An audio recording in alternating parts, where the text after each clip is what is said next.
610 ಕೋಟಿ ರೂಪಾಯಿಯ big project ಅನ್ನು ಪಡೆಯೋದಕ್ಕೆ ಒಂದು ಹಂತಕ್ಕೆ ಲಾಬಿ ನಡೀತಾ ಇತ್ತು ಅನ್ನುವಂತ ಮಾತಿತ್ತು. ಅದಕ್ಕೆ ಸಂಬಂಧಪಟ್ಟ ಹಾಗಿನ ಡೀಟೇಲ್ ಆಗಿರುವಂತ ಸುದ್ದಿಯನ್ನ ನೀವು ಟಿವಿ9 ನಲ್ಲಿ ನೋಡಿದ್ರಿ. ಸದ್ಯ ಇದಕ್ಕೆ ಸಂಬಂಧಪಟ್ಟ ಹಾಗೆ ಸಿಗ್ತಾ ಇರುವಂತ ಮತ್ತಷ್ಟು ಮಾಹಿತಿಯನ್ನು ನೋಡ್ತಾ ಹೋಗ್ತೀವಿ. 600 ಕೋಟಿ ಪ್ರಾಜೆಕ್ಟ್ ನ ಟೆಂಡರ್ ಪಡೆಯೋದಕ್ಕೆ ಇನ್ನಿಲ್ಲದಂತ ಕಸರತ್ತು ಶುರುವಾಗಿತ್ತು. ಆತ IAS, IPS ಹಾಗೇನೆ ರಾಜಕಾರಣಿಗಳು ದುಂಬಾಲು ಬಿದ್ದು ತಮ್ಮವರಿಗೆ ಅಥವಾ ತಮ್ಮ ಆಪ್ತರಿಗೆ ಈ ಟೆಂಡರ್ ಅನ್ನ ಕೊಡಿಸಬೇಕು ಅನ್ನುವಂತ ನಿಟ್ಟಿನಲ್ಲಿ ದೊಡ್ಡ ಮಟ್ಟದ ಲಾಬಿಯನ್ನು ನಡೆಸ್ತಾ ಇದ್ರು. ಹೇಗೆಲ್ಲ ಲಾಬಿ ನಡೀತಾ ಇತ್ತು, ಯಾರೆಲ್ಲ ಲಾಬಿ ನಡೆಸಿದ್ರು, ಯಾವ ಮಟ್ಟಿಗಿನ ಲಾಬಿ ನಡೀತಾ ಇದೆ ಅನ್ನೋದನ್ನ ಡೀಟೇಲ್ ಆಗಿ ತೋರಿಸಿದ್ವಿ. ಟಿವಿ9 ಬಳಿಯಲ್ಲಿ ಈ ಟೆಂಡರ್ ಸಂಬಂಧಪಟ್ಟ ಹಾಗೆ ಎಕ್ಸ್ಕ್ಲೂಸಿವ್ ಆಗಿರುವಂತಹ ಡೀಟೇಲ್ಸ್ ಇದೆ. IAS, IPS ಅಧಿಕಾರಿಗಳು ಸೇರಿದಂತೆ ರಾಜಕಾರಣಿಗಳು ಈ ದೊಡ್ಡ ಮಟ್ಟದ ಪ್ರಾಜೆಕ್ಟ್ ಅನ್ನ ತಮ್ಮ ಆಪ್ತರಿಗೆ ಕೊಡಿಸಬೇಕು ಅಂತ ಹೇಳಿ ದೊಡ್ಡ ಮಟ್ಟದ ಲಾಬಿಯನ್ನು ನಡೆಸ್ತಾ ಇದ್ರು. ಇದು 100 ಅಲ್ಲ 200 ಅಲ್ಲ, ಬರೋಬ್ಬರಿ 610 ಕೋಟಿ ರೂಪಾಯಿಯ ಬಿಗ್ ಪ್ರಾಜೆಕ್ಟ್.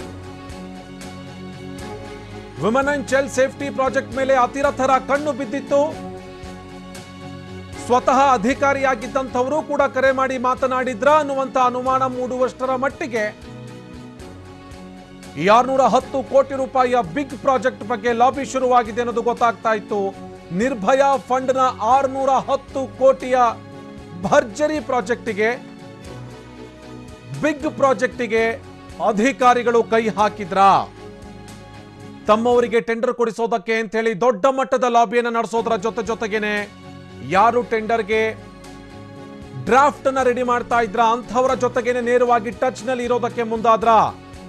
ಡಿ ರೂಪಾ ಅವರ ಹೆಸರನ್ನ ಹೇಳಿಕೊಂಡು ಶಕ್ತಿಸೌಧದ 3ನೇ ಮಹಡಿಯಿಂದ ಕಾಲ್ ಮಾಡ್ತಿರೋದು ಯಾರು?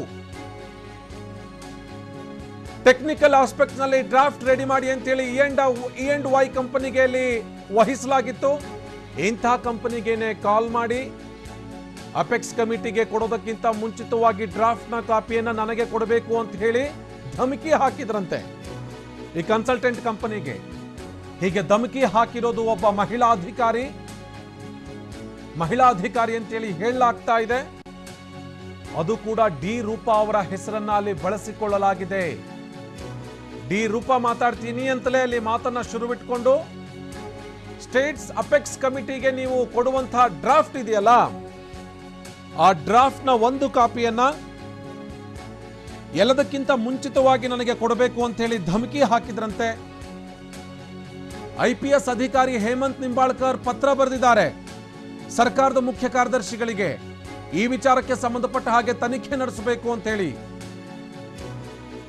ಹೇಮಂತ್ ನಿಂಬಾಳ್ಕರ್ ಬರೆದಿರುವಂತಹ ಪತ್ರದ ವಿಚಾರವನ್ನ ಇಟ್ಕೊಂಡು CS ತನಿಖೆಯನ್ನ ಮಾಡುವಂತಹ ನಿಟ್ಟಿನಲ್ಲಿ ಒಂದಷ್ಟು ಕೆಲಸ ಕಾರ್ಯಗಳಾಗ್ತಾ ಇದ್ದಾವೆ. ಹಾಗಿದ್ರೆ 610 ಕೋಟಿ ರೂಪಾಯಿಯ ಟೆಂಡರ್ ಅನ್ನ ತಮ್ಮವರ ಪರವಾಗಿ ಕೊಡಬೇಕು ಅಥವಾ ತಮ್ಮವರ ಪರವಾಗಿರುವಂತಹ ಕಂಪನಿಗೆ ಕೊಡಬೇಕು ಅಥವಾ ಇವರದ್ದೇ ಬೇನಾಮಿ ಹೆಸರಲ್ಲಿರುವಂತ ಒಂದಷ್ಟು ಕಂಪನಿಗಳಿಗೆ ಕೊಡಿಸುವಂತ ಹುನ್ನಾರ ಏನಾದರೂ ನಡೀತಾ? IAS, IPS ಅಧಿಕಾರಿಗಳ ಮಟ್ಟಿಗೆ ದೊಡ್ಡ ಮಟ್ಟದ ಲಾಬಿ ನಡೆದಿರೋದು ಸದ್ಯಕ್ಕೆ ಮೇಲ್ನೋಟಕ್ಕೆ ಬೆಳಕಿಗೆ ಬರ್ತಾ ಇದೆ. IPS ಅಧಿಕಾರಿಯೊಬ್ಬರ ಹೆಸರನ್ನ ಬಳಸಿಕೊಂಡು E&Y ಕಂಪನಿಗೆ ಕರೆ ಮಾಡಿ ಡ್ರಾಫ್ಟ್ನ ಮೊದಲ ಪ್ರತಿ ನನಗೆ ಕೊಡಬೇಕು ಅಂತೇಳಿ ಧಮಕಿ ಹಾಕಿದ್ದಾರೆ ಅನ್ನೋದು ಸ್ವತಃ IPS ಅಧಿಕಾರಿಯೊಬ್ಬರು ಆರೋಪಿಸ್ತಾ ಇದ್ದಾರೆ. ಬರೀ ಆರೋಪಿಸೋದಷ್ಟೇ ಅಲ್ಲ, ಪತ್ರ ಕೂಡ ಬರೆದಿದ್ದಾರೆ ಇಲ್ಲಿ CSಗೆ. ಈ ಫೋನ್ ಕರೆ ವಿಚಾರಕ್ಕೆ ಸಂಬಂಧಪಟ್ಟ ಹಾಗೆ ನೀವು ತನಿಖೆಯನ್ನು ನಡೆಸಿ ಅಂತೇಳಿ ಹೇಮಂತ್ ನಿಂಬಾಳ್ಕರ್ ಅಪೆಕ್ಸ್ ಕಮಿಟಿಯ ಸೆಕ್ರೆಟರಿ ಅವರು ಈ 610 ಕೋಟಿ ರೂಪಾಯಿಯ ಪ್ರಾಜೆಕ್ಟ್ ಅನ್ನ ರೆಡಿ ಮಾಡಬೇಕು ಅನ್ನೋದಾದ್ರೆ ಅಥವಾ ಯಾರಿಗಾದ್ರೂ ಟೆಂಡರ್ ಕೊಡಬೇಕು ಅನ್ನೋದಾದ್ರೆ ಕಂಪ್ಲೀಟ್ ಆಗಿ ಡೀಟೇಲ್ ಆಗಿ ಪ್ರಾಜೆಕ್ಟ್ ಅನ್ನ ರೆಡಿ ಮಾಡಬೇಕಾಗತ್ತೆ, DPR ಅನ್ನ ರೆಡಿ ಮಾಡಬೇಕಾಗತ್ತೆ. ಮೊದಲ ಕಾಲಾದಂಥ ಸಂದರ್ಭದಲ್ಲಿ ಯಾರು ಕೂಡ ಭಾಗವಹಿಸಿರಲಿಲ್ಲ. ಎರಡನೆಯ ಸಂದರ್ಭದಲ್ಲಿ ಕಂಪನಿಗಳು ಭಾಗವಹಿಸಿದ್ವು, ಆದರೆ ಬೇರೆ ಬೇರೆ ಕಾರಣದಿಂದಾಗಿ ಟೆಂಡರ್ ನಿಂತು ಹೋಗಿತ್ತು. ಈ ಕಾರಣಕ್ಕಾಗಿಯೇ ತಾಂತ್ರಿಕವಾಗಿ ಹೇಗೆಲ್ಲ ಇದನ್ನ ಸಿದ್ಧಪಡಿಸಬೇಕು ಅನ್ನುವಂಥ ನಿಟ್ಟಿನಲ್ಲಿ E&Y ಕಂಪನಿಗೆ ವಹಿಸಲಾಗಿತ್ತು. ಆ ಕಂಪನಿಗೇನೆ ಡಿ ರೂಪಾ ಅವರ ಹೆಸರನ್ನ ಹೇಳಿಕೊಂಡು ಕರೆ ಮಾಡಿ ಧಮಕಿ ಹಾಕಿದ್ರು ಅಂತೇಳಿ ಗೊತ್ತಾಗ್ತಾ ಇದೆ. ಮತ್ತಷ್ಟು ಮಾಹಿತಿ ಕೊಡ್ತಾರೆ ನಮ್ಮ ಪ್ರತಿನಿಧಿ ಕಿರಣ್ ನೇರ ಸಂಪರ್ಕದಲ್ಲಿ ಜಾಯಿನ್ ಆಗಿದ್ದಾರೆ. ಕಿರಣ್, ಇಲ್ಲಿ ಹೇಮಂತ್ ನಿಂಬಾಳ್ಕರ್ ಅವರು ಬರೆದಿರುವಂತಹ ಪತ್ರದಲ್ಲಿ ಸ್ಪಷ್ಟವಾಗಿ ಬರೆದಿದ್ದಾರೆ, ಡಿ ರೂಪಾ ಅಂತೇಳಿ ಹೆಸರನ್ನ ಹೇಳಿಕೊಂಡು ಕಂಪನಿಗೆ ಕಾಲ್ ಮಾಡಿ ಧಮಕಿ ಹಾಕಿದ್ದಾರೆ.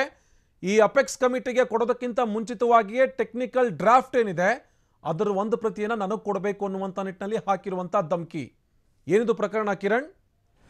ಆನಂದ್, ಮುಖ್ಯವಾಗಿ ಈಗ ಬೆಂಗಳೂರಿನ ಹೆಚ್ಚುವರಿ ಪೊಲೀಸ್ ಆಯುಕ್ತರಾಗಿರುವಂಥ ಹೇಮಂತ್ ನಿಂಬಾಳ್ಕರ್ ಚೀಫ್ ಸೆಕ್ರೆಟರಿಗೆ ಒಂದು ಲೆಟರನ್ನು ಬರೀತಾರೆ. ಯಾಕೆಂದರೆ ಈ ಒಂದು ಈ ಟೆಂಡರ್ ಇದೆ 619 ಕೋಟಿ ಮಹಿಳಾ ಮತ್ತು ಮಕ್ಕಳ ಸೇಫ್ಟಿಗಾಗಿ ನಿರ್ಭಯ ಯೋಜನೆಯಡಿ ಕೊಟ್ಟಿರುವಂಥ fund. Central government 60%, state government 40%, ಟೋಟಲ್ಗೆ ಈಗಾಗಲೇ ಫಂಡ್ ಬಂದಿದೆ. ಇದಕ್ಕೆ ಸಂಬಂಧಪಟ್ಟಂತೆ ಟೆಂಡರನ್ನು ಕೂಡ ಈಗಾಗಲೇ ಒನ್ ಟೈಮ್ ಕಾಲ್ ಮಾಡ್ತಾರೆ. ಟೆಂಡರು ಯಾರಿಗೂ ಕೂಡ ಅದಕ್ಕೆ ಮುಂದಕ್ಕೆ ಬರೋದಿಲ್ಲ. ಎರಡನೇ ಟೈಮ್ ಕಾಲ್ ಮಾಡಿದಾಗ 3 ಕಂಪ್ನಿಗಳನ್ನ ಲಿಸ್ಟ್ ಔಟ್ ಮಾಡ್ತಾರೆ.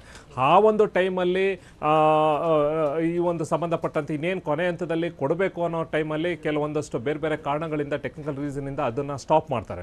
ನಂತರ 3ನೇ ಬಾರಿ ಈಗ ಈ ಒಂದು ಟೆಂಡರನ್ನು ಕಾಲ್ ಮಾಡೋಕ್ಕೆ, ಅದಕ್ಕೆ ಸಂಬಂಧಪಟ್ಟಂಥ ಟೆಕ್ನಿಕಲ್ನ ಕಂಪ್ಲೀಟ್ ಡ್ರಾಫ್ಟ್ ಮಾಡೋಕ್ಕೆ ಒಂದು ಏನು ಸ್ಟೇಟ್ ಚೀಫ್ ಸೆಕ್ರೆಟರಿ ನೇತೃತ್ವದಲ್ಲಿರುವಂಥ ಸ್ಟೇಟ್ ಲೆವೆಲ್ ಏನು ಅಪೆಕ್ಸ್ ಕಮಿಟಿ ಏನಿದೆ, ಅದು ಮುಂಬೈ ಬೇಸ್ಡ್ E&Y ಕಂಪ್ನಿಗೆ ಕೊಟ್ಟಿರ್ತಾರೆ. ಆ ಒಂದು ಕಂಪ್ನಿಗೆ ಒಂದು ಅವರು ಡ್ರಾಫ್ಟನ್ನು, ಟೆಕ್ನಿಕಲ್ ಆಸ್ಪೆಕ್ಟ್ನ ಡ್ರಾಫ್ಟ್ ಮಾಡಬೇಕಾರೆ. ಯಾಕೆಂತಂದರೆ ಅವರು ಈ ಒಂದು ಫಂಡಲ್ಲಿ ಏನೇನು ಮಾಡಬೇಕು, 619 ಕೋಟಿಲಿ ಏನೇನು ಮಾಡಬೇಕು, ಅದಕ್ಕೆ ಕ್ಯಾಮ್ರಾಸ್ಗಳು 7,000 ಕ್ಯಾಮ್ರಾಗಳ್ಸ್ ಇರ್ಬೋದು, ಕಮಾಂಡರ್ ಸೆಂಟರ್ ಇರ್ಬೋದು, ಜೊತೆಗೆ ಕಂಟ್ರೋಲ್ ರೂಮ್ಸ್ ಇರ್ಬೋದು, ಸರ್ವರ್ಸ್ ಇರ್ಬೋದು, ಬೇರೆ ಬೇರೆ ಈ ಸೇಫ್ಟಿಗೆ ಸಂಬಂಧಪಟ್ಟಂತೆ ಎಲ್ಲ ರೀತಿಯ ಪ್ರಾಜೆಕ್ಟ್ ಯಾವ ಹಂತದಲ್ಲಿ ಕೊಡಬೇಕು ಅನ್ನೋದನ್ನು ಅವರು ರೆಡಿ ಮಾಡ್ತಾ ಇರ್ಬೇಕಾದ್ರೆ ವಿಧಾನಸೌಧದಿಂದ ಒಂದು ಫೋನ್ ಹೋಗುತ್ತೆ.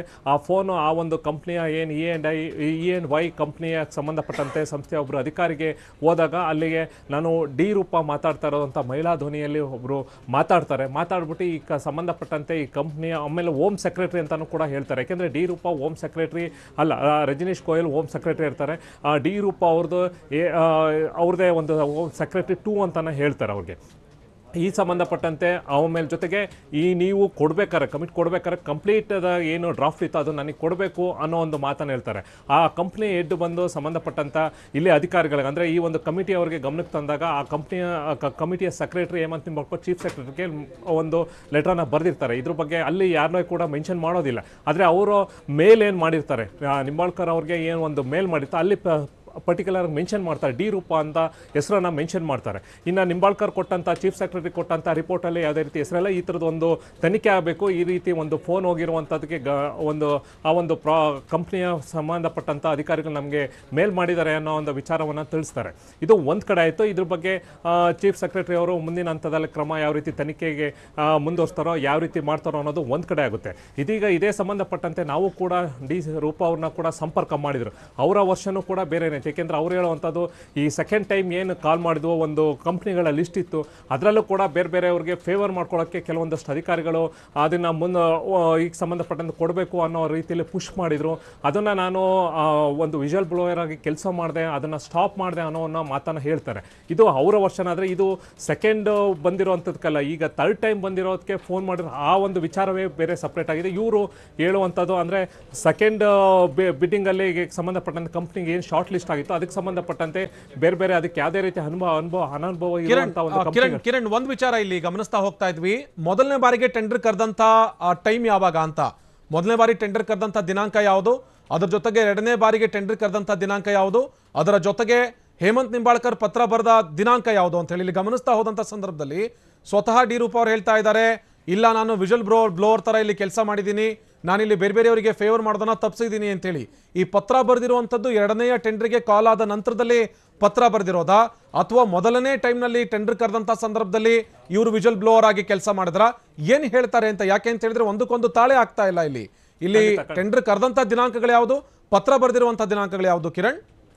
ಈಗ ಫಸ್ಟ್ ಟೈಮ್ ಟೆಂಡರನ್ನು ಕಾಲ್ ಮಾಡ್ತಾರೆ, ಯಾವ ಕಂಪ್ನಿಗಳು ಕೂಡ ಪಾರ್ಟಿಸಿಪೇಟ್ ಮಾಡೋದಿಲ್ಲ. ಯಾಕೆಂತಂದರೆ ಫಂಡ್ ಇರುತ್ತೆ, ಯಾವ ಕೂಡ ಕಂಪ್ನಿಗೆ ಬರುತ್ತೆ. ಎರಡನೇ ಸಾರಿ ಟೆಂಡರನ್ನು ಕಾಲ್ ಮಾಡಿದಾಗ 3 ಕಂಪ್ನಿನ ಶಾರ್ಟ್ ಲಿಸ್ಟ್ ಮಾಡ್ತಾರೆ, ಅದಕ್ಕೆ ಸಂಬಂಧಪಟ್ಟಂಗೆ ಪಾರ್ಟಿಸಿಪೇಟ್ ಮಾಡ್ತಾರೆ.